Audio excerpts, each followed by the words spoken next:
পঞ্চায়েতের সুযোগ সুবিধা সবাইকে সমানভাবে পাবো অধিকারের ভিত্তিতে না, সমস্ত জায়গায় এক অরাজকতা তৈরি হবে। আজকের দিনে দাঁড়িয়ে রাস্তার মোড় আপনি আপনার ভবিষ্যৎকে কোন দিকে নিয়ে যাবেন? ভালোর দিকে যদি নিয়ে যেতে চান তাহলে তৃণমূলের মুখোমুখি আপনাকে দাঁড়াতে হবে।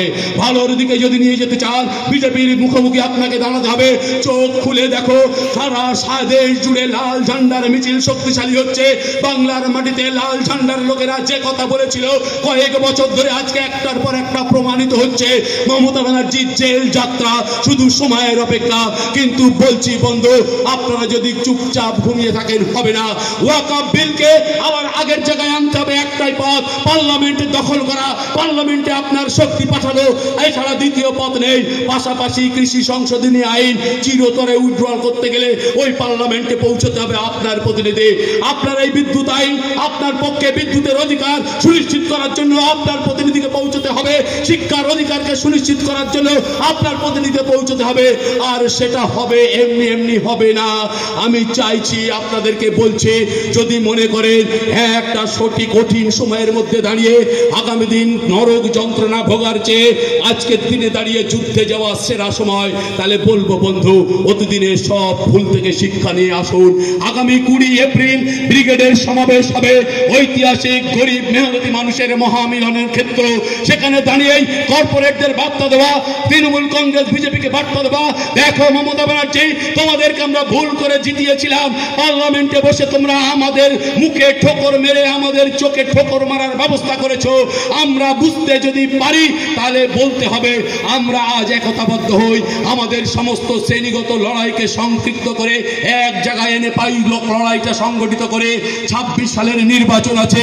পশ্চিম বাংলার মাটিতে যদি এই তৃণমূল কংগ্রেসকে আমরা আবার পরাজিত করতে পারি, লাল ঝান্ডার এমএলএর সংখ্যা যদি বিধানসভায় পাঠাতে পারে, তারপরের লোকসভা নির্বাচনে পশ্চিম বাংলা থেকে 42 জন সংসদকে যদি আমরা পৌঁছে দিতে পারি, আমরা আপনাদের কথা দিচ্ছি পার্লামেন্টের মাটিতে বসে। ইতিমধ্যে বিজেপি হাঁটতে শুরু করেছে বিভিন্ন জায়গায়, আর হাঁটছে বলেই ওদের এই ওয়াকফ আইন, যাতে হিন্দু মুসলমানের লড়াইটা হয়, সমস্ত দুঃখ কষ্ট শোষণ আমরা ভুলে যাই। ইতিমধ্যে অনেক জায়গায় তারা ভুল বুঝে বিজেপির বিরুদ্ধে লড়াই সংগঠিত করতে শুরু করেছে। এই বিজেপির বিরুদ্ধে যদি উপযুক্ত সাংসদ আমরা দাঁড় করাতে পারি, ওয়াকফ সংশোধনী আইন আবার পরিবর্তন করা সম্ভব। এই বিদ্যুৎ আইন পরিবর্তন করে মানুষের জন্য আইন প্রণয়ন করা সম্ভব। জিএসটির অভিজ্ঞতা থেকে ছোট ব্যবসায়ী দোকানদারগুলোকে বাঁচানো সম্ভব। দেশের মধ্যে হিন্দু মুসলমানের লড়াই, ওই ফিলিস্তিনের মতো নরহত্যা আগামী দিন শুধু সময়ের অপেক্ষা। সেই জায়গা থেকে দেশকে বাঁচানোর যে লড়াই, এই 20 তারিখের ব্রিগেড প্যারেড গ্রাউন্ড থেকেই শুরু হবে। তাই এই ব্রিগেড প্যারেড শুধু গ্রাউন্ডের সভা, শুধু বিগত দিনে লাল ঝান্ডার কর্মীদের সভা নয়।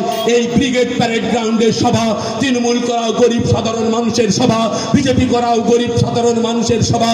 আমাদের সকল মেহনতি মানুষ জনগণকে ঐক্যবদ্ধ করতে হবে। কমরেড জ্যোতি বসু বলে গেছিলেন, মানুষ কখনো কখনো ভুল করে, আবার সেই মানুষ ইতিহাস রচনা করে। ভারতবর্ষের মানুষ, বাংলার মানুষ আজকে ইতিহাস রচনা করার দিকে এগিয়ে যাচ্ছে। রাস্তার মোড়ে মোড়ে দাঁড়িয়ে তৃণমূল বিজেপির বিরুদ্ধে আবার নতুন করে সংগঠিত হতে শুরু করেছে। যদি আমরা বোঝাতে পারবো বাংলার জনগণকে, কৃষক শ্রমিককে যদি আমরা চোখে দিয়ে বোঝাতে পারবো, চেনাতে পারবো তাদের আসল শত্রুকে, আমার দৃঢ় বিশ্বাস মাঠের আলপথ দিয়ে হাজারে হাজারে বেরিয়ে আসবে বাংলার কৃষক সমাজ। কারখানার গেট দিয়ে হাজারে হাজারে বেরিয়ে আসবে শ্রমজীবী জনগণ। স্কুল কলেজ থেকে হাজারে হাজারে মাস্টার ছাত্র ঐক্যবদ্ধ মিছিল বেরিয়ে আসবে রাজপথে। আর পশ্চিম বাংলার মাটিতে এই শোষণের যন্ত্র তৃণমূল কংগ্রেস, দুর্নীতির কারিগর তৃণমূল কংগ্রেসকে উৎখাত করে আবার বাংলায় শান্তি প্রতিষ্ঠা হবে, লাল ঝান্ডা পথ করে উঠবে। সেই দিকে আমাদেরকে এগিয়ে যেতে হবে। তার শুভ সূচনা আপনাকে 20 এপ্রিল ব্রিগেডের মাঠে উপস্থিত হয়ে তার শুভ সূচনা করতে হবে।